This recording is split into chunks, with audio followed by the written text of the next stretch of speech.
Hi, guys. Welcome back to the Library of Alexandria. And today, we're going to be talking about Night Shadow, which was on my desk until literally yesterday when I cleaned. And so brought all the excess books that were on my desk into the library. There you go. So I do not have it. What's up, John? So this is book 2 of the Greatcoats. And I sure wish my thing would decide to focus on me. This is book 2 of the Greatcoats.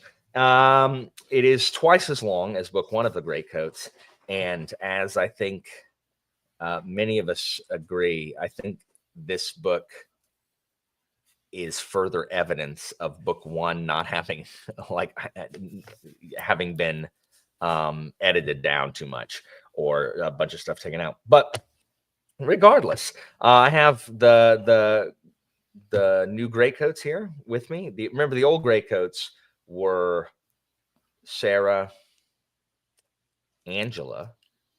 Who was the third person? Was it Greg? Was it Greg? I don't remember Greg. Greg is for Senlin. Greg joined for Senlin. Who was the third? Oh, Adrian. It was Adrian. Sarah, and Angela were the original Greatcoats. And so here's the new Greatcoats: Anitha, Sal, and Pete. The King's Question. No, you're the King's Commune, Pete. You're the King's Commune. That's who you are. You're the King's Commune. So yeah. Anyway, we're gonna talk about book 2. So just give a general non-spoiler thoughts. Mine are like I like this book better than the first one because it's just more of what we got in the first one, but with it doesn't feel like we're missing something. I think it can be a little long in the tooth, but I think de Castell's writing is just, I think it flows really well.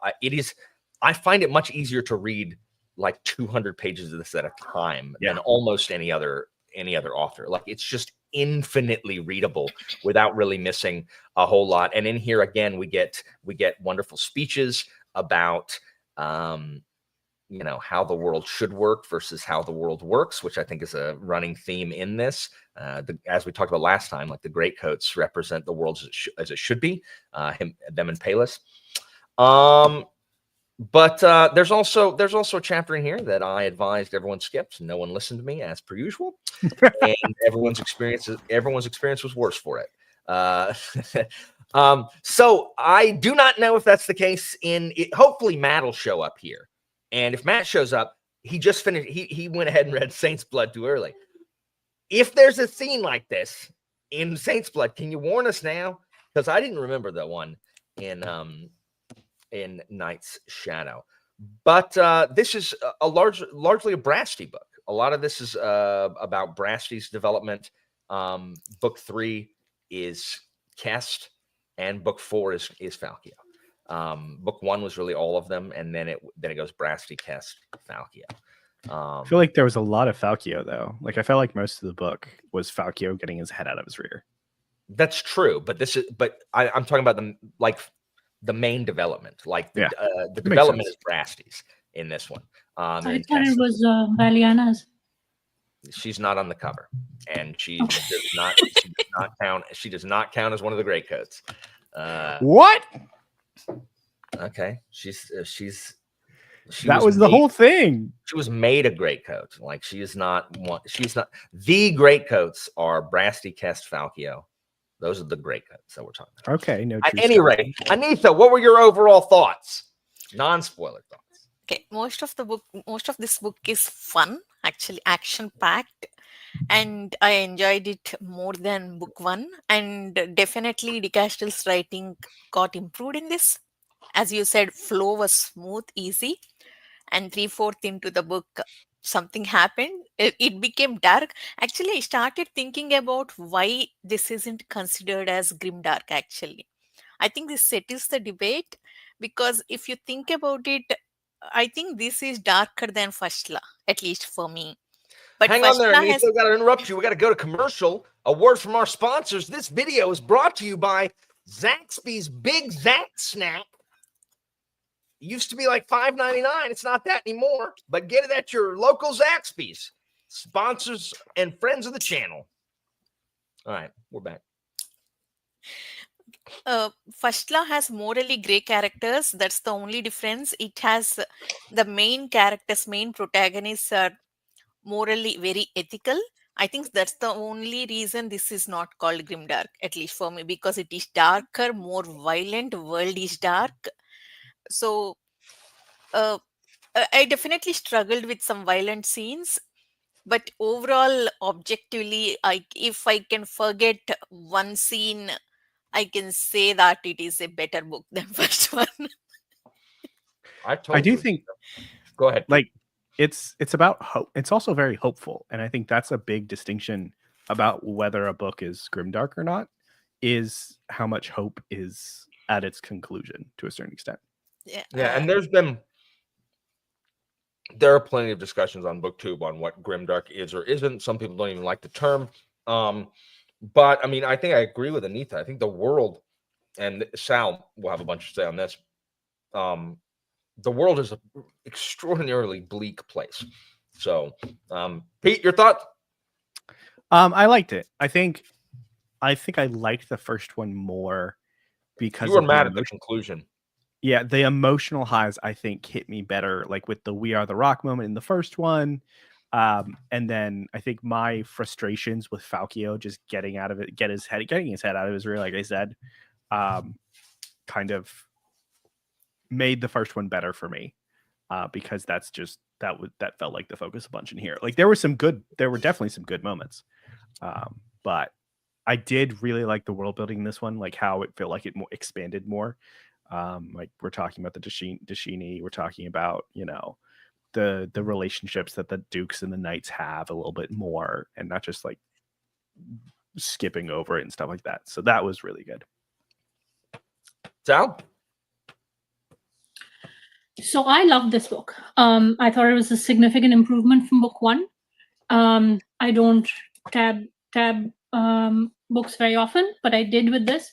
I agree with Anita. I thought this book was dark. And I mean, to me, it had more of a purpose, perhaps because it's longer than book one. And I thought it was dark, and pretty much this is the first stab where I was like, this is a really like dark place, right? Like, so I thought all of it had a purpose. Like even and we'll talk about for me, this book does violence in a very sort of unique way, like in that sense of, and I was also thinking, why isn't this grimdark? But I had problems. I took an entire month almost to read this because I almost stopped, and every time I stopped I was thinking about what was happening, and that I think made this book like excellent for me, because every time I stopped and I was thinking about why this violence is happening, and I think the violence actually starts a lot earlier than that one scene, Alan, you told me about. You didn't tell me about all the other scenes that would make me very sad. But it every time I thought about it, I thought the author had a point, and I thought he was trying to do stuff. So this is why I don't think this is Brasti's book. I think this is still Falkio's book, because I think he will be the main POV. I loved the other. I did love the fact that we did get more relationships with the other, with Kest and Brasti, because that was my big problem with like book one. I was like, why did you guys disappear? Like, I want to see your relationships more, and I thought that was really good. But I thought the real relationship star was Falkio with the women, like with the two other ladies, especially Valiana, I think is how he pronounced his daughter's name. Yeah. I really like that. I thought she shone for me, so I really enjoyed the book. And we'll get to the ending and why I do have a bit of a problem with the specific ending, but overall I thought it was excellent. It made me cry a lot, which I blame you, Alan, for. Yeah, the back like after everything after the chapter we're talking about, chapter 39 for those interested. I just remembered why I love books like this. I like the world is dark so that the light shines brighter. Yeah. And that is what, like, again, I always go back to just the kind of stories that I like. I like when the heroes pull it out from despair. It's the kind of D&D game I like to run, where you strip the heroes of their resources and allies, and watch them succeed anyway. Because I think that it does something, it galvanizes something in the human spirit of rising from just complete ruination to succeed. And this does that a lot. And it does it with again, de Castell is really good at writing speeches. And there's just a lot of moments that just, like moved me as well. Just, I don't know. We'll talk about some of those. I really need the book to reference, or I need to reference. There's like two specific moments in the end that I really, really liked. Yeah. I actually plotted out plot points. I was like, oh, things are going well. Crash. Things are going well. Crash. I was like, what the heck? But I think it works, Alan, to your point. Those highs can only work if the lows are low. Yeah. And that was my like until I think almost 166 pages until this chapter 15, I was like it felt a bit flippant, right? All the quipping, and I was like, why? There's violence happening, and there's some really terrible things happening, but like the tone was, and then it went crashed again, and I realized that Castell is going to do this. He's going to make me happy for a little while, and then he's going to like crash. So, which is really like I have a. I'm going to be contradictorian anyway. See, I understand the sentiment. I understand the sentiment, and I like the sentiment that yes, low has to be so low in order to so that we can appreciate the highs so much. That I understand. I like that sentiment. However, I think with de Castell is not subtle. Okay, everything he shows to our face, the intensity of the violence and with the force of that violence is what my problem is with. That much, at least for me. I understand there are different kind of readers. I am a very immersive reader. I am a visual reader. I imagine everything. So violence is very tough for me, actually. See, if someone is like very casual reader who doesn't visualize every scene, they can read fast, they can appreciate this book more. But for me, because I visualize every scene, the intensity of the violence, it was too much for me. So I like subtle writing, somebody like Daniel Abraham or Parker, who there are dark things happen in their books too, but they're very subtle. They don't explain everything, they don't show everything, so it works better for me. It completely won't terrify me, actually. So the intensity of the violence is what I don't agree with, but I like the sentiment that it has to be low in order to appreciate the highs.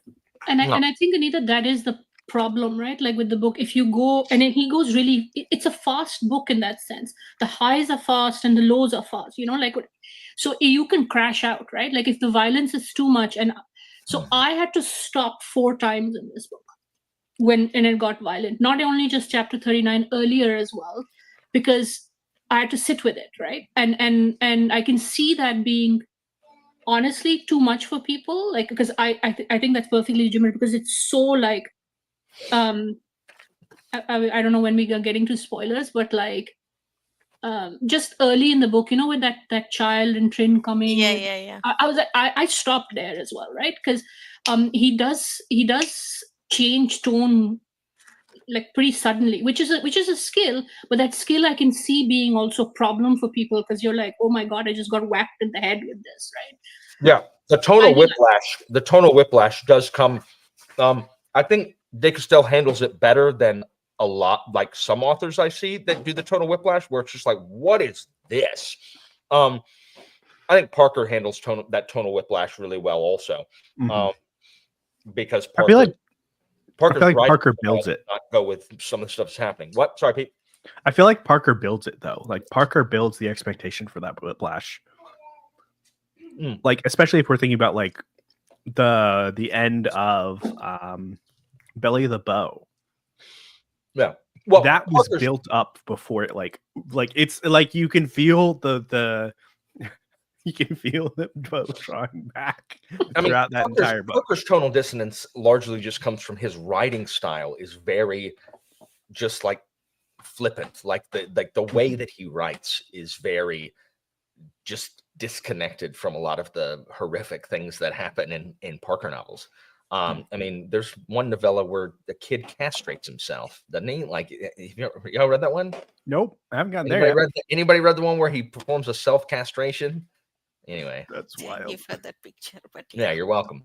At any rate, If I have read so, it, I forgot about it on purpose.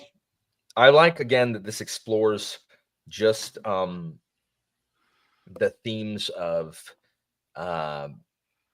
duty and honor, and again loyalty, Mhm. and Valor. yeah, and and valor. Can't Yeah. forget about that for sure.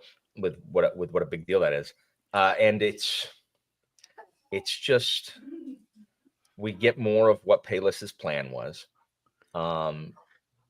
and Ish. just seeing Falkio and his friends loyal. Like Pete's right. Falkio's insufferable in this book. I think he's the worst in this book. He's insufferable.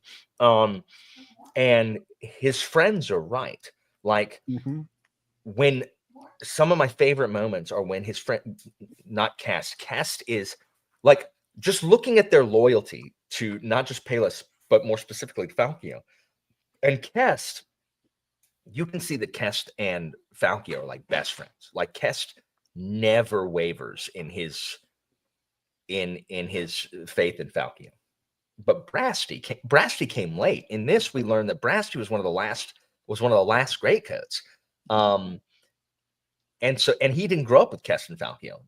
Because they were kids together. And Brasti finally says, "Shut up. Like, Falkio, shut up. Like, what are we doing? Like, what is the purpose for what we are doing?" And Falkio's like, "Well, it's like, I don't care what the king wanted. I don't care what the king wanted. Like, I don't care, Falkio. Like, do you think we're following freaking dead Payless? No. Like, we're following you, you idiot." And Falkio's just like,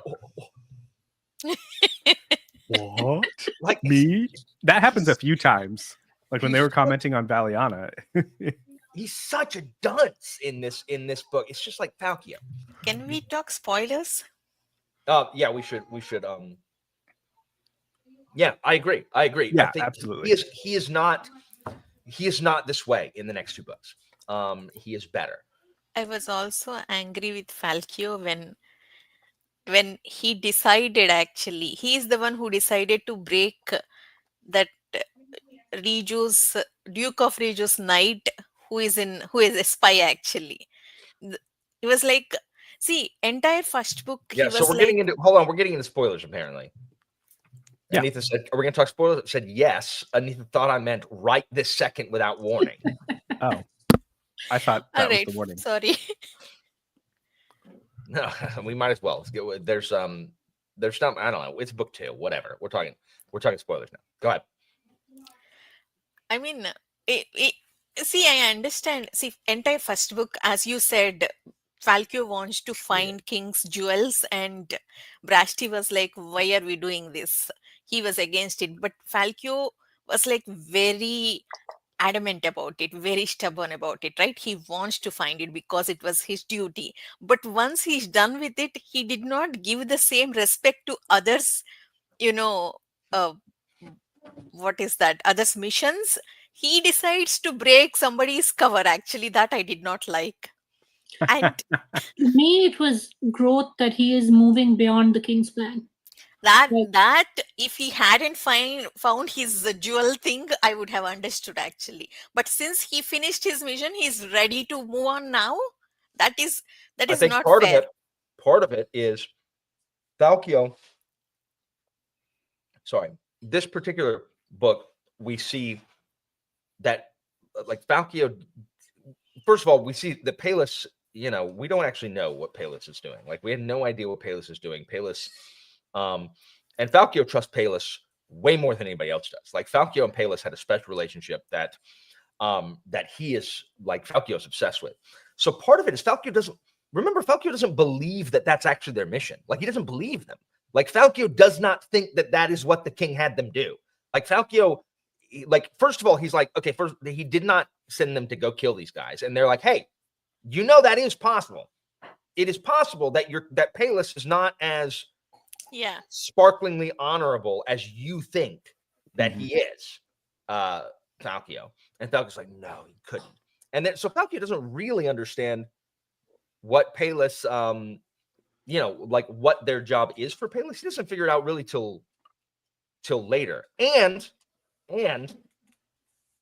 Falcio is also a human who was the closest to Palis. Falcio, whether he admits it or not, thinks that he's more important than everybody else.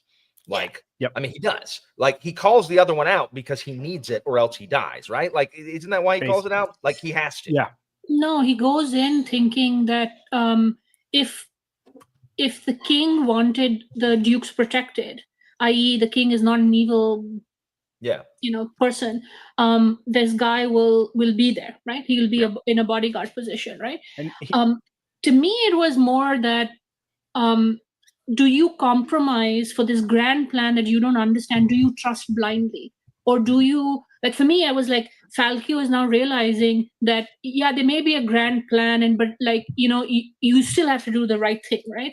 And the right thing is to save the dukes, even though everybody's like, just let them die, right? And for me, it was like when he sort of invokes his authority as first cantor, it was like, okay, I'm going to take responsibility for actively following what I think is right, which is saving the dukes, even though I agree it destroys the plans, and you can't blindly trust a dead person to know everything, right? Like, which is what everybody kind of calls him out on. You cannot trust that he's perfect and he will have known anything as the king. So, like, he now steps up. For me, this book was him sort of accepting that people follow what he says. Like, all of them are doing what he says. You better step up and put your money where your mouth is and do the right thing, depending on, like, that's why I think, like, for me, that worked. You're right. Because I wasn't annoyed, because I was like, if you think this is the right thing to protect the dukes, then you break the plan, right? And like, at some point, you're going to have to make a choice. I do like how he is challenged frequently by the people around him. Like, not everyone blindly just agrees to go on with Falco. I mean, they do. They go with what Falco decides, but they do not just blindly like, be like, okay. A lot of times they're like, what? No, like, what plan do you have? Like, can we kill these people? Like, they're terrible. Dariana. Yeah. Let's real quick. I just want to get this out of the way so we can talk about good stuff going forward. The worst part of this book is Trin. Trin is the worst. Yes. Trin is the worst part of this book. Trin is the worst part of this series, really. I would argue that Trin is the wrong villain for this series. I agree. And here is why everyone thinks book 3 is a side quest. Trin's not in it. Trin is not in book 3. Like, and since she's been set up as the big bad, people are like, well, what's going on? Like, we're not getting any kind of movement with the, sorry about that minor spoiler. But I wanted to get your hopes up, like, because Trin's the book 3 didn't have anything to do with Trin. And I didn't realize how much I disliked Trin until this reread. I'm just like, what is she? I agree with you, Pete. She's absolutely, we don't need Trin when we have Shuren. I thought Shuren was a much better bad guy. Hey, like, I was hoping that Shuren would run Trin through, because the problem is Shuren's mission. I understand Shuren's anger. Like, I understand it. Like, and I understand his vengeance. But when he allies himself with Trin, like, you've lost your moral high ground, Hoss. Like, I had hoped that he was going to run her through at the end, and it's be like, okay, cool. Good for you, Shuren. We don't need Trin when we have Shuren in the Black Tabards. Like, I don't understand her purpose here. And we're going to talk about Taylor in a second, Bridget, because I agree with her. I forgot how bloody villainous the Taylor is in this book, and I loved it. But Trin is not needed. Anytime she shows up, it just doesn't really feel like I don't understand. Like, one, how is she attaching the picture frames to the people's heads if she's not there? How is that? How are the frames getting on their heads? Like, I would assume she has a wonderful spy network. Second, considering, like, I don't understand her motivations. I don't mind evil for evil's sake. Like, I don't. I think that is too neglected of a thing nowadays. Oh, we have to humanize everything. No, I'm fine with evil for evil's sake. I don't understand Trin, though. Like, Trin's not interesting in her evil for evil's sake. And, hold on. What's the other thing about Trin? Trin is, what's my other freaking... So it would be awesome if Trin killed Trin. Anyway, Trin, it's fled my brain. I just don't, to me, it was okay. This is the only way I can justify Trin, and I think she's not a successful villain. It's you've got all of the dukes who are venal, but they still understand that they want to control. She is chaos. She is what's going to unify. Like, to me, she is the line that you cannot be. Like, even the dukes are like, okay, we rather have the Greatcoats. We rather give up some of our authority, because if we keep sliding, we'll slide towards Trin. So she is evil chaos versus evil order, right? Yeah, she can't govern. Like exactly. You can't So govern. She is where the country will head if you do not have some amount of order. And then the debate should be how much order, right? Like, that's what I think she's meant to do. I just think she's like, here's where I think Castell probably hopefully improves, because I think she just sucks at that. Like, if she is chaos order, right? Like the end of where you will end up if you don't do something dukes. I was like, fine, but then we should have been clearer, because she is just disgusting to read. Like, that's the other problem. I think that's what he was trying in my head, but. And here's where I think, and I guess we're just going to talk about all the villains here wrapped up. The one thing I don't understand about the Tailor, because I love the Tailor in her villainous turn. I don't believe the Tailor would turn Falkio over to Trin. Like, I just don't buy it. Like, I don't buy that no matter what the Tailor's trying to do, that she in any way is with Trin. Like, I just don't buy it. Like, the Tailor, who is Palis's mom, I just cannot buy that the Tailor handed Falkio over to Trin. I can't. But I can handle that. She never really believed in the Greatcoats. I mean, that's fine. That's how I took it. She doesn't have to believe in the Greatcoats. She turned it over to get the Unblooded, right? That part I understood. And then I think Trin just magically turned up for some godforsaken reason that I still don't understand. So the only way I can justify is that she didn't know Trin was going to be there, and that the Unblooded turned him over to Trin. But like, Trin showing up there again makes the theme weaker. Like, it is like, let the Unblooded deal with Falkio and the Greatcoats lament. That's all terrible. Like, that's fine. Trin is not needed. Like, she's not necessary. She's not necessary for the end with Shuren. No. Every and I think that, like, is weaker for her being there. Go ahead. We talk about Trin's purpose being chaos. I think the Tailor accomplishes that chaotic, like, villainous. She's so good in this. So much better. The Tailor's insane. Like, Trin is not needed because the Tailor does this so much better. Yeah, I agree. I completely agree. Like, plus, all the stuff that we were worried about, like the Italia problem of where did you come up? Like, where? What? Hey, we'll talk about Italia in a minute. But like Anitha says, she's more tolerable in this book than I remember her. She's but what I'm saying with Trin, I'm like every time she comes with sort of no warning and then just disappears. Like, I was like, what is happening? Like, you're popping up like those, those machines where you have to like hit the whack-a-moles. Yes, that's what I was like. Oh my god, like a Trin. Yeah. Italia's arc is much more better than Trin in this one, actually. Yeah. Even much better than Taylor's. Wherever Taylor comes, to tell them to go away, to give them money and tell them to go away, or later with Dashini Unblooded, they pop up suddenly. But Italia's arc at least made sense to me in this one, much better.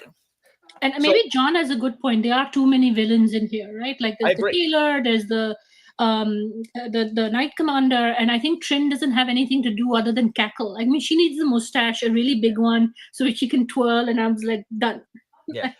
So the Tailor, I thought I just thought her villain turn was really well done here, and especially with we may not like it, but like the fact that she corrupted Aline to her way of thinking, we may not like it, but like we cannot forget that Aline is a terrified like 14-year-old girl. Okay.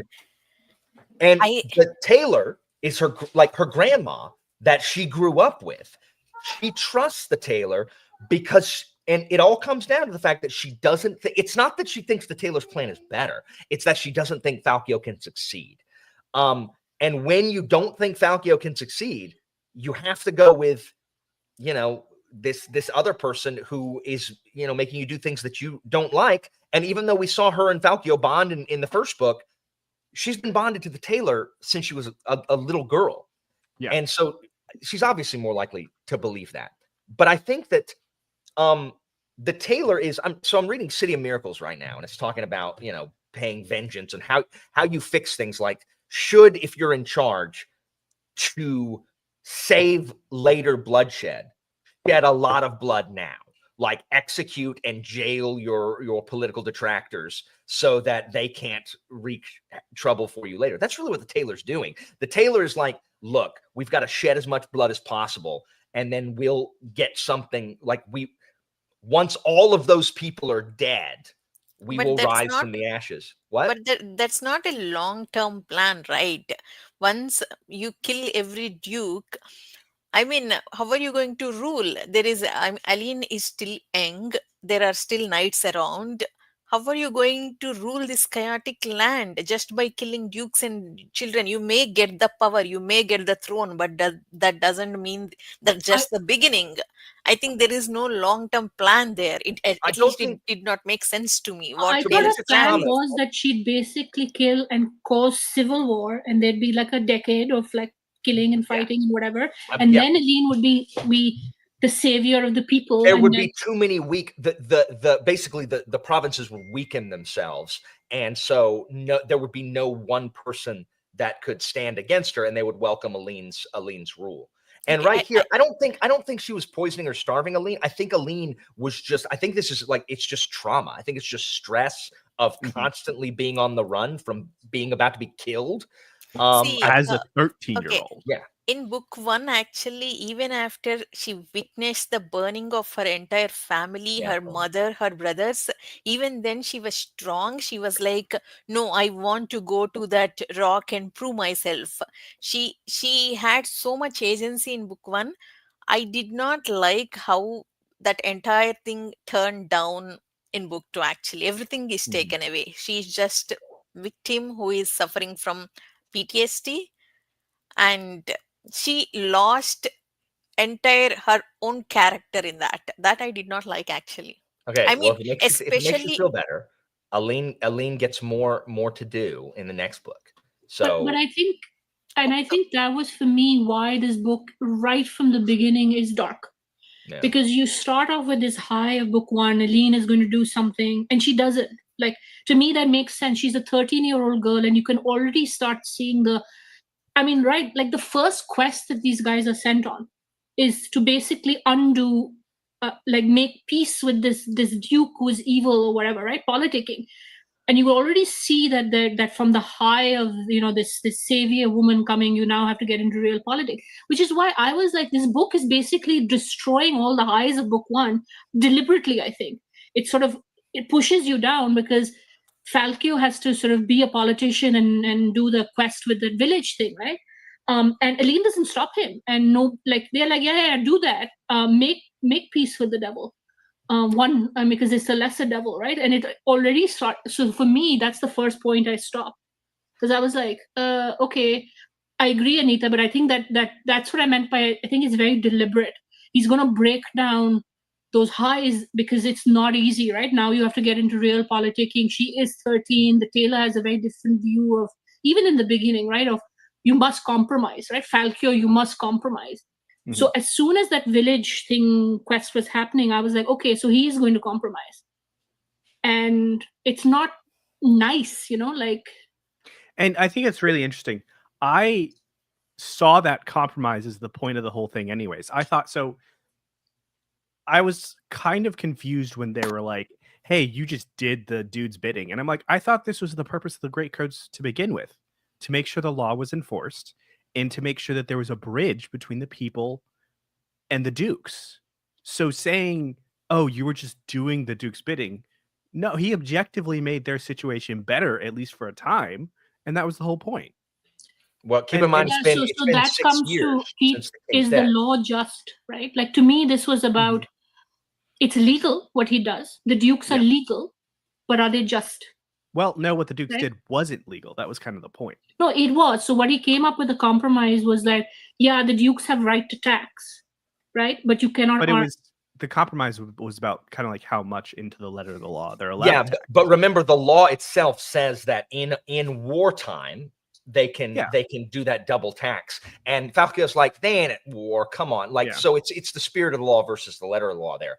But also remember with Aline, never forget she's a teenager and how influenced teenagers are by their surroundings. Oh yeah, like in book 1, she's with Falco, and Falco's magic power is to inspire others to believe. And now she's hanging out with the tailor most of the book. Like she's with the tailor. And, now she's being fed the steady drip of the tailor's 24-hour news cycle, which has to cause, fear and terror. And so Aline, bless her heart. Like I like Aline, but she is not at her best in this book for sure. It's understandable, but I'm just saying it's sad. Actually, it was. I agree with Anita. It's very sad. Like I was like, oh my god, like you're. And I thought her physical. We can clearly see that she was struggling inside. That's why she's. We can see that she's like. Looks like a starving girl. Actually, she's completely lost her. She was like trying to hold on to her, but at the same time, she doesn't know what is right because of what Taylor is telling her to do. So I can see that, but it also made me like little annoyed. You know that scene in which the tailor says, like, I'm taking her away, and she says to Falco, close your eyes and whatever. I was just like, you're a kid. Like it struck me that you're a kid, and I was just like, so my heart cracked a little bit then also. So like, let me tell you who the MVP of this book is. It's Tomer. I love Tomer. I love Tomer because I told you guys in the last one that I love Duke Gillard. And I love Duke Gillard because he's such a rotten, venal dude. But it is so obvious that this dude loves his son. Like, he loves his son. And I appreciated that the first time I read it. And now that I have a son, like, I appreciate even more. Like, Duke Gillard. Oh, of course. Bridget, let's go. Ugg for MVP. I love Ugg. So great. So unjust how he died. So stupid. I like what Tomer does to Duke Gillard. Like, Gillard would rather have no Greatcoats, like, because he clearly has designs on being the head duke of the council or whatever. Like Riju is a huge deal, etc. And he hates the Greatcoats and they're meddling. But he knows that Tomer loves the Greatcoats, and Tomer, because of Falco's mentor, because of that Bardati that Tomer grew up with, like, he's heard all these stories of the Greatcoats, and so he just idealizes them. And because of that, like, Gillard could easily just like shut him down, but he's like, and his son gets kidnapped, and he's like, okay, well, I will make whatever deal I have to get him back. Like, get him back, Falco. And I just love it. Like, I love the what the love of his kid does to Gillard. And I guess we can talk about Ugg also. I like that entire arc of Duke Gillard, what happens in this, and their Valiana's, fight, Valiana killing that night, and everything to do with the Duke of Riju, I liked in this book a lot. And him calling Valiana his sister, I was like, oh. Yeah. Tomer defending Valiana. Oh my god, I love that. She's my sister. She says he is. Come treat her. That was really good. That was so good. I love it. I think Valiana. I like Valiana in this book a lot. I don't know what Falco's problem is. He's got to pull his head out of his butt at some point. But like, Aline has a downward trajectory in her arc this book, but Valiana has an upward one. Like, we watch Valiana, who is also she's like 19.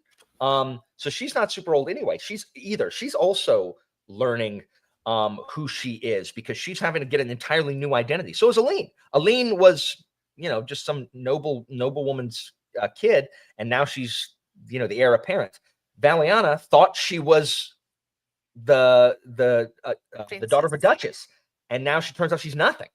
And so she is having to wrestle with her new identity.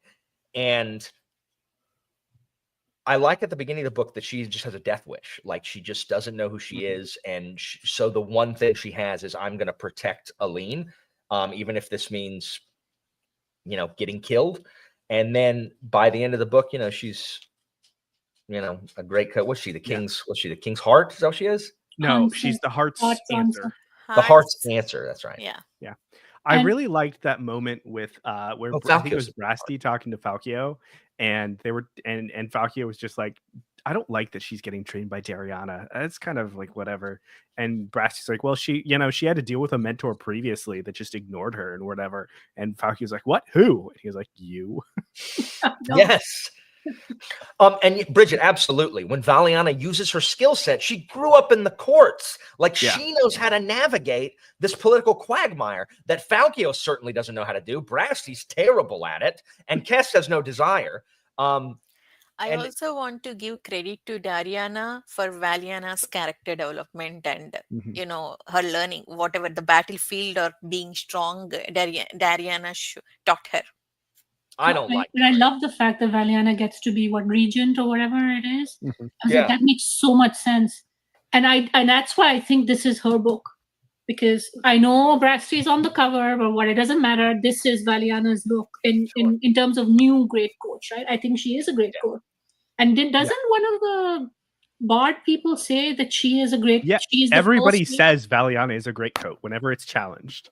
No, but that she is the first Greatcoat because she's the Bard is discounting the Taylor's Greatcoats or something. she's She the says first she is one. the first, right? Mm. Yeah. Yeah, I love that they addressed that, like, these Greatcoats, because that's one of the things in the first book that I was like kind of confused about. Like, who are these Greatcoats? Are these the king's Greatcoats or whatever? And these are the Taylor's Greatcoats. These are basically people that were trained by the Dashini and then just put on Greatcoats. To be assassins. De Castell was not subtle with the difference between King's Greatcoats and Taylor's Greatcoats. That's why I was like, okay, something is going to happen. These are not real Greatcoats. I was waiting for it, but I wasn't expecting the Shini Unblooded to be the Taylor's Greatcoats. That I did not like that reveal. I like the Shini to be I want the Shini to be the Shini. I like the mystery behind that. I did not like the Shini being the Taylor's Greatcoats or being killed. Yeah, I thought that was kind of just like, my problem with Dashini is I refuse to believe that in their entire existence they never failed to kill somebody. Like, I don't believe that. Like, I just don't. But I don't believe that Falchio is the first one to flummox those people, and they can't handle it, so they just all kill themselves. Like, so I'm thinking it's more like a sect, right? So this country is like, you wipe out a failure. So this monastery failed, so they wiped them out because they killed themselves, so that they never fail, because anybody who fails is just killed. And there might be other ones, because that works better for me. Sal is like defendant lawyer, like justifying Look, it. that works better for me. I like that better than like. They do kind of talk about how the Dashini, I think it was the Bardati that was kind of saying that, like, the Dashini that we see are not the original Dashini.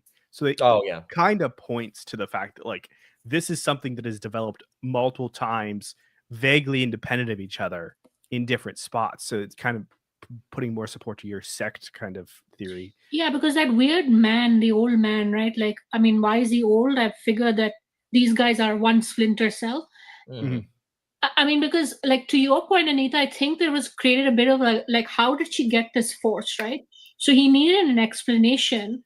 I mean, like, how do you get a trained force who's so good at fighting without the dukes knowing? Oh, well, okay, because they were trained somewhere else, right? Like, secretly. I'm like, okay, this is what it reminds me of is in the Star Wars prequel, suddenly you get a clone army, which nobody knew about, because I'm like, okay, sure. The Dashini or the Caminos. let's talk about Shuren, which we haven't talked about at all. I love Shuren. Wasted. I know. I agree. I love Shuren.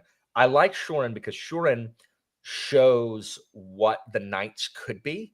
Like Shuren, for most of the book, exhibits what honor actually should mean, as opposed to what the knights currently believe it is. Where Shuren doesn't kowtow to Falkio. Like he says, hey, so if this doesn't work, we're gonna go in there and we're gonna handle it because this is our job. This is the oath that we swore, et cetera, et cetera, et cetera. But he doesn't just like dismiss Falkio and the Greatcoats as being nuisances. Like he's not like, oh well, Tattercloak, get out of here. And so I really like Shuren. And then when Trin gets involved, it kind of all falls apart. Shuren is mad.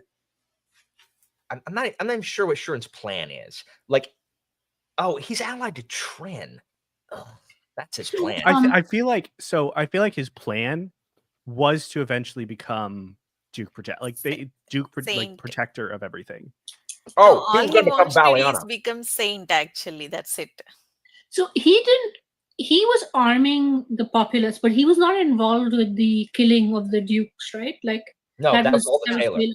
Yeah. Because I will say that, when he sort of is sad about the daughter, the little girl who draws pictures, I was just like... Then who killed... No, Taylor said that she did not tell them to kill children. They killed only dukes.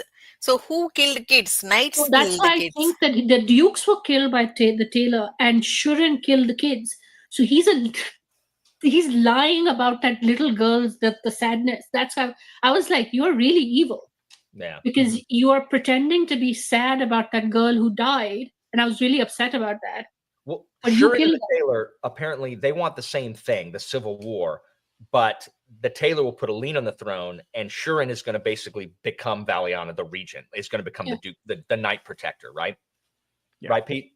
Yeah, something like that. Shuren killed the kids, right? Like, I don't think Shuren. I thought the Greatcoats killed. That's what we are led to assume. There was no clarity there.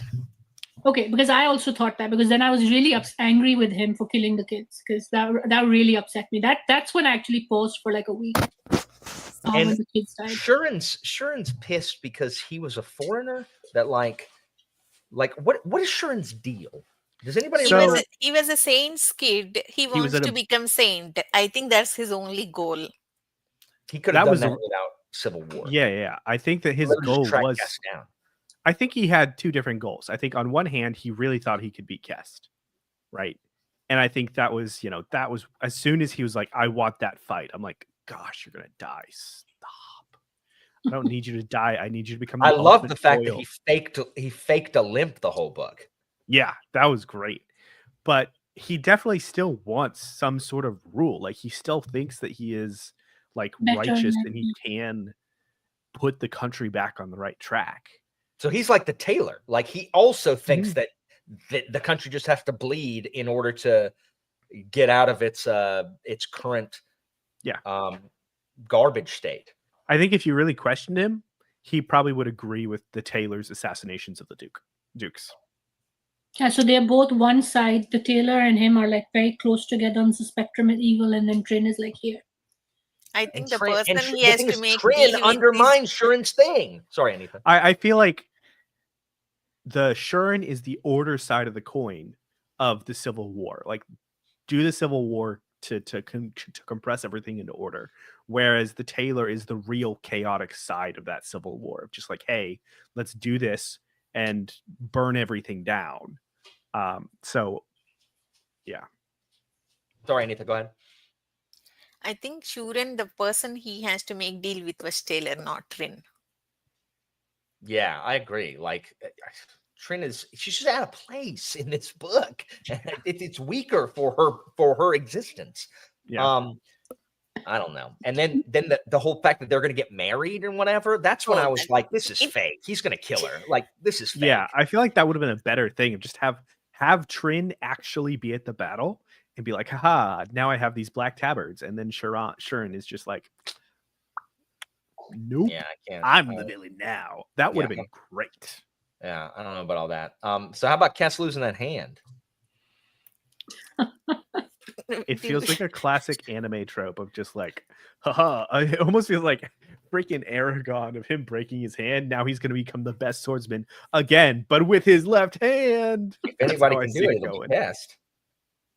Say what? No, but he's not the best swordsman, which is why that red mist is trying to like take over Falkio, and his life spirit or whatever is like, go away. Falkio's chosen. I think Yeah. he's Yes, when he lost his hand, he tried to come to Falkio, but when Falkio rejected, it was still trying to get into Kest. Actually, Oh yeah, there that's was why he is the that glib tube like glitching. red thing. Yeah. Yeah, okay. Um, This is kind of fun. well, yeah, they and that was set a up, really interesting reveal that like the mist kind of has its own awareness. Yeah. and it set up Shurin being jacked, like getting wrecked. Or much earlier in the book when it talked about how Kest felt when he first, when the sainthood first came over him. There was no other way out of this storyline. We couldn't have Kest losing his mind every second and trying to kill Falkio. This was something that had to be resolved. But yeah, Kest has no hand. So yeah, Rogue, he doesn't have a hand now. So that's just how that's going to be now. I do think He's gonna that get a with claw the, and fight with that. I feel like that they had delayed it enough with like being like, oh yeah, he actually went to get taken care of while he was at that the monastery or whatever, while Falkio was getting tortured to death 9 times. Do we need to talk about that? Yeah, I mean, we need to talk about, because we need to talk about like Falkio's, because the whole thing, like Sal's going to talk about, made the best argument for it is that we needed to galvanize Falkio into pulling his head out of his butt. Yeah, I think the concept of him having to get tortured. One, I like the idea. I like the solution of, hey, to kill this other poison, you have to use another poison. I think that was a good ending, because I was confused the entire book of just like, you're not setting up a cure. What's going to cure him? Yeah. It's either going to be like he becomes the saint of healing for some odd reason or something, or something else happens. And I think that so literally the way it bonds to a nerves was actually like a really good, like, hey, so the poison fought the poison and neither one won. Yeah. But before we get into that, I want to talk real quick about Brasty's arc here. Like, I like, you can feel for Brasty. Like, Brasty knows that he's just outclassed in this group. Like, he believes in Falkio, but he doesn't necessarily believe in everything Falkio believes in. So, from just the simple fact that he's going to loot those dead bodies. Like, they're just going to sit here and someone else is going to loot them. Might as well be me, right? And he's just a simple poacher. Like, he's not infected with these great ideals that Palis and Falkio are passing down from on high, but he does believe in loyalty, and he does believe in his friends, and he does believe in like justice for the little man. And I love Brasty's no more knights thing. No more knights, no armor, because that it's just yet another like classist difference where the knights hide inside their armor and the peasants can't do anything, and therefore peasants have no agency because the knights are the inerrant enforcement branch of the dukes. And he's like, if we really want peace, no more knights, because of their honor that means nothing. Knight honor in this is blind loyalty. It's blind devotion to the dukes. And if you want fairness, get rid of the armor. No one gets to wear armor, because then, well, you're not so strong and pushy when like a dude with a pitchfork or his, farming rake can, brain you because you don't have a steel Iron Man suit. I'm sorry, Brasty makes the most sense to me. If there's a dead body with coin, I mean, like, it's not, I mean, just take the coin, right? Like, living people take precedence. I mean, I agree with that. Bows are the coolest. As a D&D player who always plays an archer, bows are cooler. I'm like, yeah, this guy makes so much sense. And then he goes around training the common people. I'm like, this is a plan. This is a plan that makes sense than running around doing whatever, I don't know, whatever Falco is doing. This makes sense. And it's like, also, I think, go ahead, Pete. No, you go. I think what Alan said, like Brashti doesn't believe in the big ideals, what Palis and Falco said, and he's just a poacher. I think that's why the dynamic works. If everyone is that idealistic, even we get bored. We want something, to ground the storyline, to ground the dynamic. That's why Brashti worked well, even when he's criticizing Falco. It never felt irritating. I was never annoyed. It was funny, actually. It made sense, because even if we have to listen to Falco all the time about honor, about valor, about all these big ideals, even it was too much heavy. So Brashti was the good light-hearted, he always provided those moments. And at the end, when Brashti came back, and everyone, all those people, all those archers who Brashti trained came back, that was my favorite moment, actually. Yeah. It was, I do understand why Alan called it Brashti's book, actually. It was a fantastic uh, Sal, I know you're rolling your eyes. I do agree with you too. I like Valiana's character, and she has a great development as well. And both can share the book, actually. Yeah, no, I do think for me, what I liked about him, his goodness is very practical. Mm-hmm. Like, oh, you can't loot the dead. I mean, why not? Right? They're dead, right? And you must fight for, like, even in the village, like when they're doing the first thing, he's upset. And why aren't you defending the common man, right? It's very like, in fact, in some respects, he's clearer. Save children, save people from dying, which I kind of like, because he's like all of this. Isn't he the one in which the tailor sends him away, and he's like, we're going to have to like find like the killer, or when they're attacking the village, and he's like, we're going to have to kill, right? Like, we're going to have to step in. Doesn't he say that? And then Falco comes up with the ridiculous plan with the chicken, which I loved, that whole.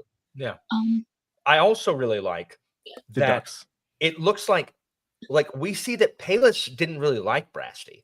Like, Mhm. Palis and Brashti were not close the way Falco and Kest and Palis were. We see that Palis, like Falco, it was Falco's idea to make Brashti a greatcoat, not Palis's. And so Palis just kind of tolerates Brashti. And so that is just another like nuance to Brashti's character. On one, I think that hurts Brashti's feelings that he was the last choice for the king. But it also lends credence to why Brashti doesn't buy into all the same crap that Falco does. It's like, look, I didn't worship the king. Like, I didn't particularly like him. Like, I mean, he didn't like me. Yeah, He just exactly. told me to go create Yeah. more bastards. Yeah, we didn't see eye to eye. So Falco, everyone doesn't worship this dude the way that you do. And I think it's such a character flaw that Falco cannot, he cannot envision a world to where Palis was not perfect. Like, he can't accept that. Like that. And I think it's because of Palis saved him. Like, Palis gave his life purpose. Yeah. And to question that would be to question his own existence. And I just think it's all just done really, really well. Bridget. I agree. I mean, the kill count that Brashti has is a lot more than any of the other saints Same and as whatever. Legacy I'm sorry, Purpose to me. Brashti is. All right. Well, let's talk about Valor and the King's Patience and the Heart's Answer and all of that stuff that happens in like the last 10 chapters or so. Random side note, since we talked about Brashti, the Duck Duck Goose thing was hilarious. It was dark and definitely one of my favorite moments in the book. What That kid brought him walking by the Oh, dead did he? body. Oh, and yeah. That was said- actually smart. I really liked Falco there, actually. That was smart. It was so smart. And then the 5-year-old's But like, that you lost the 5-year-old. game. I love that also. It was believable that could work, and it was actually smart, which I liked.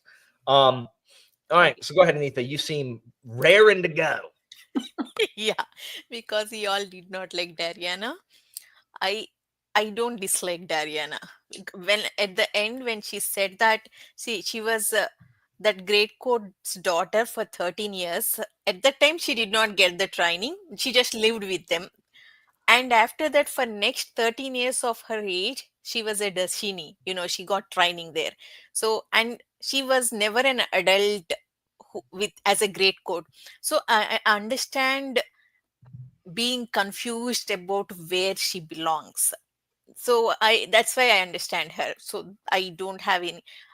I do agree that she let um Falcao go through all that lament.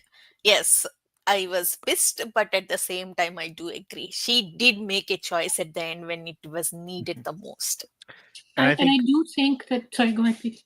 I was about to say we can blame Brasti for her decision as well. I feel like that's like not really talked about, but I think that Brasti, because of who Brasti was, where he, like what you were saying, Alan, about how Brasti didn't believe in the king, he believes in Falcao. Brasti's pragmatism, I think, is the bridge that helped bring Dariana over to Falcao's side, at least in the beginning. To me, Dariana, and again, it's not only that she was trained. I think there's the word they use is tempered. And if you remember what they did to Falcao, I'm pretty sure that tempering is not pleasant. Yeah. So the king sent a 13-year-old girl to suffer, basically. And we've seen how bad the suffering is. So when she said, I didn't know. I'm very sure it involved psychological manipulation. Exactly. Oh, yeah. So to me, I was like, we've seen how bad these guys get. And this 13-year-old girl was sent.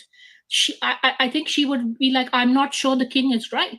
So right till the end, she's like, until I think that the Falcao sort of, overcomes and still, overcomes the lament. I think she's like, yeah, the king was like possibly wrong or whatever, right? Like she's still at that cusp.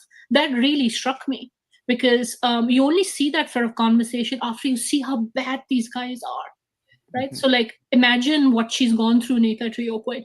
Like in the beginning, she's like, I was like, I didn't like her because she was too like casual with killing, and I was like, I don't like people who take violence. Like, oh, I'm mad. Like, she almost felt a bit like crazy for the sake of, until you realize what she's gone through. And this king sent a 13-year-old to take revenge for her mom. Like, not very nice. Nice of him at all, right? Like, that made me a lot more sympathetic or understanding of what she was going through. See, I don't blame King Palace. As a leader, as a king, you have to make hard decisions. Yeah. He wants somebody to, break Destiny's network. But at the same time, I do understand Dariana's choices. Yes, I don't hate her. That is for sure. I think in the end, Dariana was a well-written character for when she was on much page. well written than any other female character except Valiana. Well, and the Taylor. I think No, Taylor, I hated her from the first book itself. She hates that the Taylor calls other women terrible names. Yeah. Dang, you're coming after my my new book 2 crush, Anita.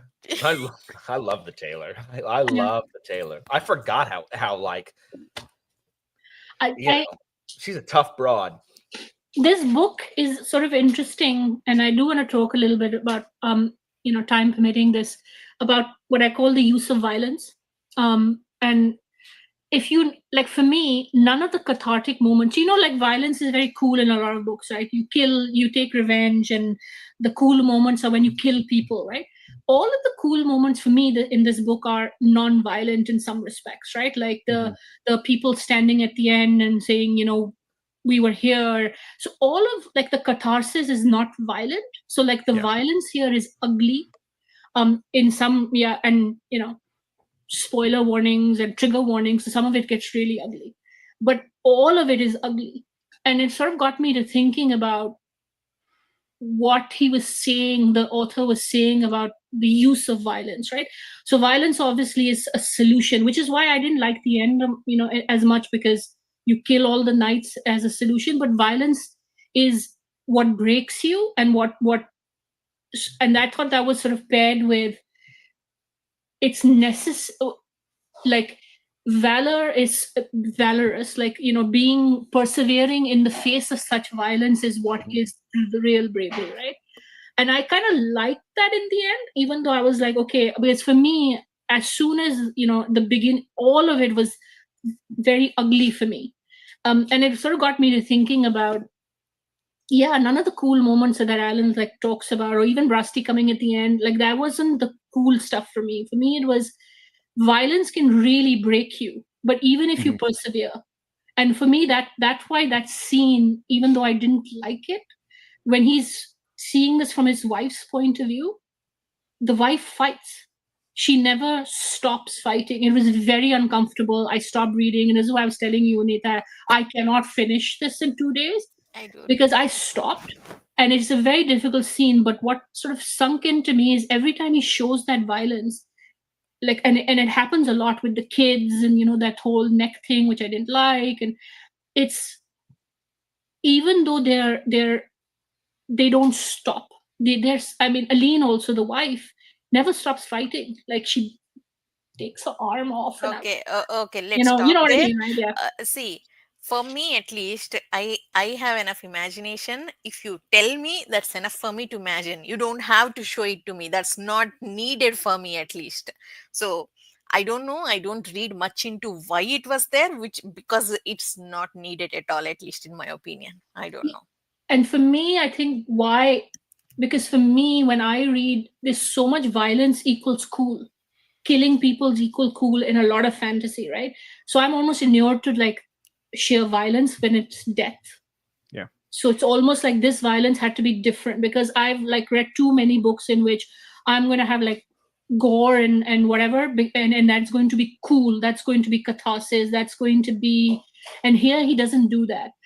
I wish he had scaled back just a little, Yeah. personally, for my taste. But I can see, I get, like, for me it was like in your face, because a lot of us just take violence in fantasy as good. Yeah. And this is, violence is bad throughout. At least for me, none of the catharsis in this book came from violence, like any Yeah. act of violence, like, to be honest. Yeah, There's I no- feel like that's also supported by the Yeah. way he portrays violence when it is a good thing, right? So the 3 points that I would say is one, when Kest's hand is cut off, right? He's it's labeled as a sacrifice, like a bad thing that has to happen for a good thing to happen. And then with the arrows, Brasty's bastards kind of just shooting the arrows, he skips over that. Yeah, I Like know. he doesn't linger there like he does with some of the other horrible violent things that happen in this book. He's like, okay, the arrows come, they're cut down, they're dead, let's move on. And then the third part I would say is the duck duck go game. So duck duck goose or whatever, the follow the duck mother game. Falkio is, amidst trying to save the children, he is also intensely worried about preserving the children's innocence against death. And that's why that oh, you lost the game not only is a really funny moment, but is also like a emotionally impactful moment of just like, Falkio is here despite them almost burning alive, despite all of these people dying around them. He's still trying to say that these kids shouldn't have to be exposed to that violence because it's just not the solution to everything. I don't know. It's just, yeah. I know. I agree with you.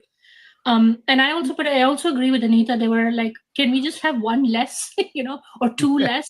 I do think, but for me, I did find it interesting at how often, you know, like the climax is violent, right? Like, but like for me, it was like, he didn't break, like and his wife didn't break, and they fought and they continue fought it, and it's awful. And it still makes me tear up, like thinking about it.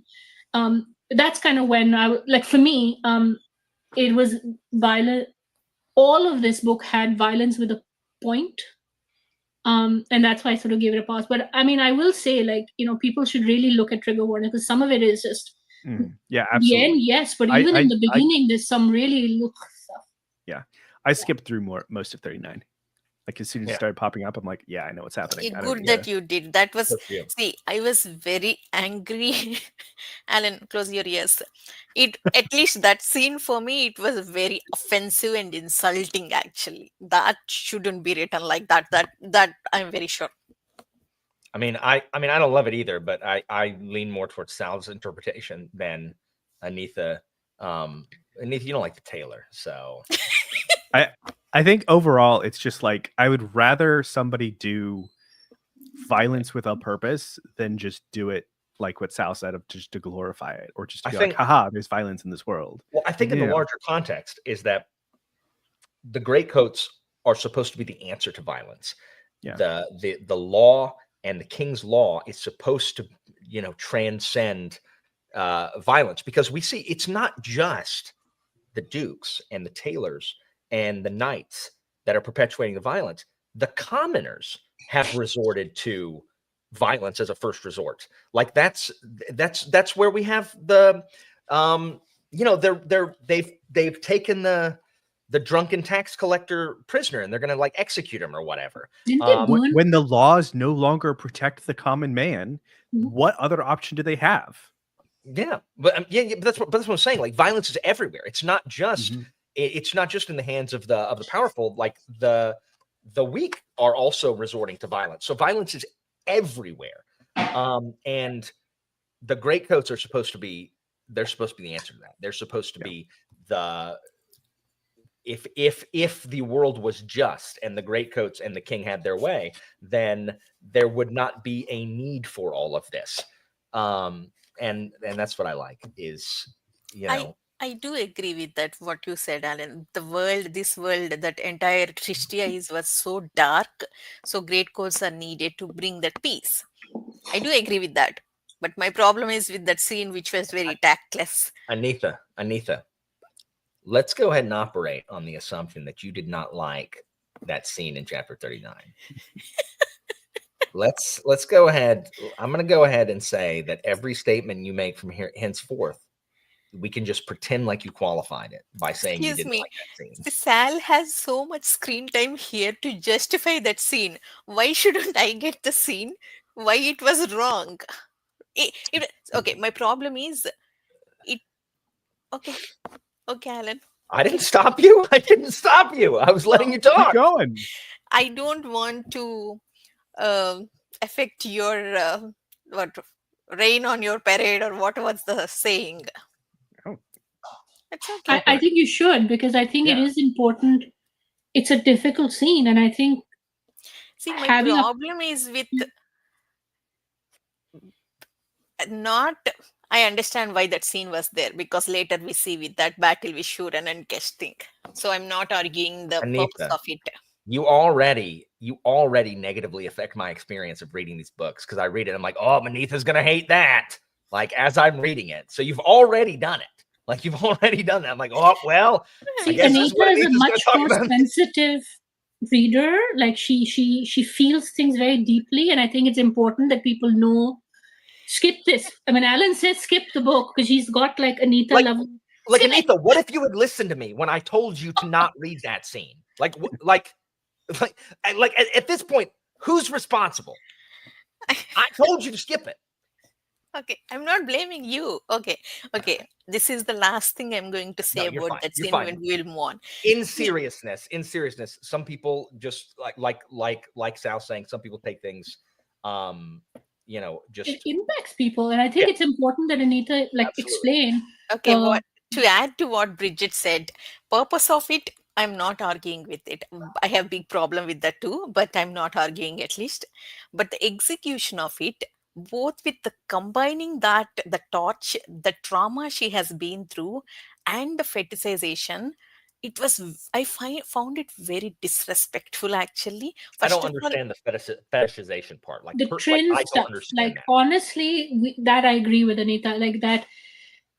Trin thing, how Trin responded. Oh, I've removed Trin from this. Like, I'm literally thinking about the scene and not Trin. I agree.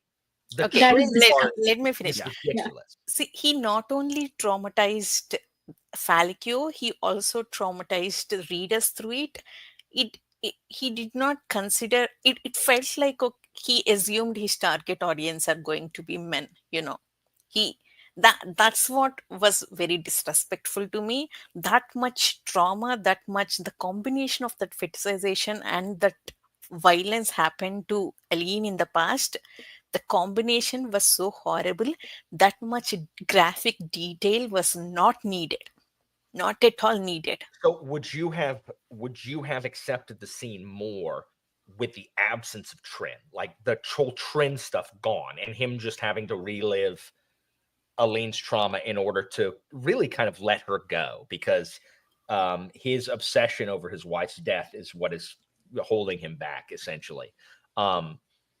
Also, the what Sal was telling, that her wife fighting arm That is makes gone, sense. that was also horrible to me, actually. It is horrible, but I'm with Sal. Like, I'm with Sal. As like, I think like Yes, it shows but that she. I will agree with Anita that the whole Trin stuff was disgusting. I have Yeah. to, like, I was like, if I could rip certain parts of this, like, I think he just went over. Like, I Yeah. get what he's trying to do about shocking people, but I just honestly, That I think shouldn't Aline be why? there. Why? I think That- Aline never submitting to it, like not Sure. in any context, like for a second submitting to the violence being wrought upon her, I thought was, I don't know, empowering in a weird way. But Yeah, the Trin stuff, that's I what I didn't completely mind. But forgot the about it. whole why was Trin there? Like, and that's as a writing thing. I'm like, that shouldn't be there, actually. See, that was that disgusting. the day when I read it, I was talking to Alan about it. I was so angry with the editors, actually, because so many good books they block, but this scene they got through. This scene wasn't edited out. I was so angry with all the editing editors and So publishers, in actually. Anita, in my head, I just scrubbed that portion out. I'm like taking a pen and like put a big, like, nope. Look, Because now I scrubbed it from my mind when we're talking about it. I'm like, wait a minute, what is the fetishization part? You have to remind me that Trin was there, even though we talked about it earlier. Like, I forgot that she, got off basically on that, and it's just to show that look how insane Trin is. And it's like, what if Not we stayed necessary. with people like it's It not people with Shurin and the Taylor cover every base that Trin has. Y'all are gonna love Saint's Blood. Y'all are gonna love and the lack of Trin. we already know she's crazy when she kills that kid, right? Like when she tells that little girl, I'm like, she's a child killer. I don't need her to be mortified. Yeah, she was already redeemable, actually. It was Yeah. not Yeah, needed. we don't It need was- her to have even more bad tropes thrust upon her. Look, I can't wait till y'all are like, man, what a better book this is without Trin. You're making me excited. Yes, like I I'm know already that. excited because of what they said at the end about they're trying to go back to the Greatcoats roots and sort of things. So You like, don't understand. There are scenes in this book that I have not forgotten in 5 years that still affect me when I think about them. Like just powerful scenes. But can we talk about the end scene where they just stand against the knights before Brasti comes? I love that scene, and that Duke of Falkio's Regent's Duke. I was like, this guy's kind of funny. Like, Yeah. He's the head of the ducal council. Duke of But- Patin, I think. Yeah, yeah. her team. you're putting us on the map, I guess. Bridget, no. Book 4 is my favorite because okay. the messaging in book 4 and I don't think I've ever been more inspired than reading book 4. But 3 was always my second favorite. Mine always went in reverse order. It was 4, 3, 2, 1 are my At this point, I am like Brasti to Alan's Falkio. Brasti was like, "You believe in King Pelis. I am not believing King Pelis. I believe you." At this point, I believe Alan. Y'all better back off. Look, every book we learn more and more about Palis, and every book it becomes harder and harder for me to be like, I love King Palis. But I like 3 better than most people, Bridget. During the big read-alongs that were going on when I read this the first time, 3 was almost everyone's least favorite. And I don't subscribe to that at all. Just like A lack of trend makes this already starting. Have you all read the description synopsis of book 3? No, why don't? No, It's good. It's good though. You should Guess read it. who is this lady on the cover? Is it Valiana. Valiana? No, I'm not guessing. No, because she doesn't have swords or anything. Athalia. I think that's Athalia, right? I think that's Kest on the cover because That Alan is said definitely it's Kest on the cover. It is definitely Yeah, in the Kest. dress, absolutely. not in the dress. This one. That's Kest. No, he has 2 rapiers. That's Falkio. It's not. Oh, okay. His hand regrew. Okay, if you read the synopsis, you'll know. I'll not tell anything. When are you starting book 3, Alan? Not for a bit. I have to finish City of Miracles, which is interminable. It is extraordinarily long. I'm like, why is the book so long?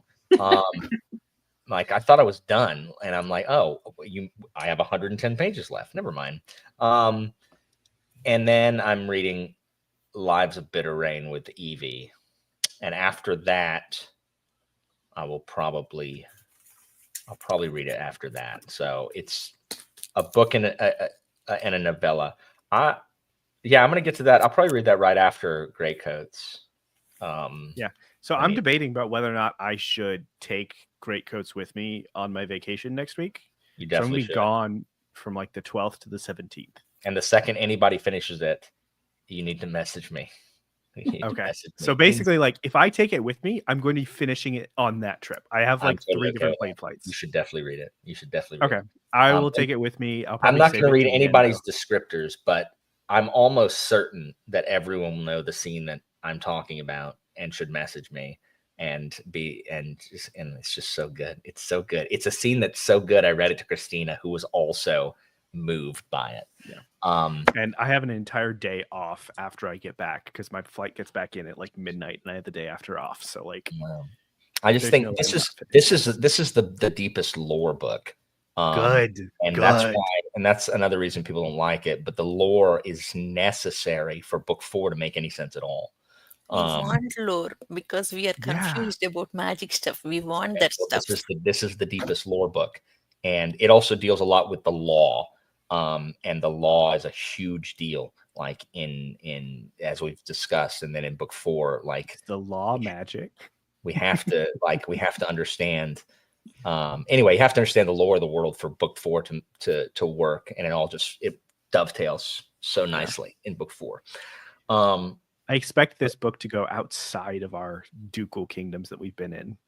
We'll see. I don't know. So people don't like lore because it's not like they're not fighting Trin in. Thank I God. don't care about Trin. I want to know the lore. I want to know how the law is. I want to know the whole Bardati Traitari regime. Let's restore peace and get rid of Trin and the Dukes and whatever. And that's not what book 3 is. At least in book 2, even Castell don't know what to do with Trin. He should have killed her in book 1. I agree. I feel like killing her at the end of book 2 by having Shorin killed her would have been just awesome. And then save the duel to the very end. I think that probably he didn't do that is because Shorin would have been like, yeah, I don't mind this evil, chaotic person being ruling. So like, just stay with him. Anyway, so guys, that's Night Shadow. Join us again early September, probably, maybe late August for Saint's Blood. It's quite good. So yeah, this was a good discussion, guys. Thanks for bringing your opinions, Anitha. Like, I hope I'm just kidding with you. Like, I understand that, I thought it was. Anitha Jill gave it 4 stars. That's an excellent rating. Yeah, Anitha gave it 4 stars despite all that crap. I don't think there's any wild essay in book 3. Please, Lord, let that be right, because I said that about book 2 and I was not correct. So I don't remember. Blocked out of your memory. Book 3 is violent. What happens with me and a bunch of books is I not only do I block it out, but I skip it anyways. Like if I see stuff like that coming, I'll forget about it. There's graphic violence in Saint's Blood. I definitely remember the violence, but I don't. It's not sexual in nature. But it is like violent. So I may have to start it soon, so that it takes the entire month for me to read. Probably, yeah, probably. Yeah. There's a particular method of killing that is pretty violent. Anyway, so guys, thanks for joining us. What a great book and series and whatever. It And was a great discussion. yeah, it was a great discussion, and we'll talk more about it. And hopefully, Anitha, when we read Guns Above, there's not some random. Look, we Sexual like violence. it when we disagree. It makes a better discussion. Gosh. No, I agree. I completely agree. Well, cool. All right, guys. Christina and I should be back with a stream a little later, but she's napping, so that'll come at some point. But yeah, we'll see you guys later. Bye. Meh.